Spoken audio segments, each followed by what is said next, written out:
यो जादो आफ्नो तिमी घाम झुल्किने बेलामा तिमीलाई मैले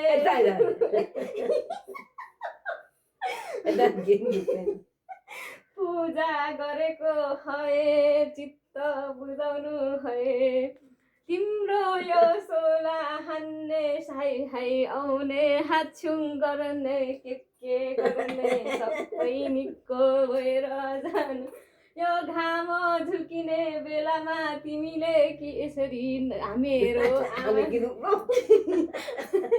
चित्त नदुखाइ ए हैन के पो सोला हान्ने स्याक गर्ने सबै निको भएर जानु त्यस्तो बिरामी के हुन सक्छ यहाँ भित्र हे भगवान परमेश्वरी लौ तीन तल तीन बाचा सात तेल सात बाजा चट्टै निको हुनु है भगवान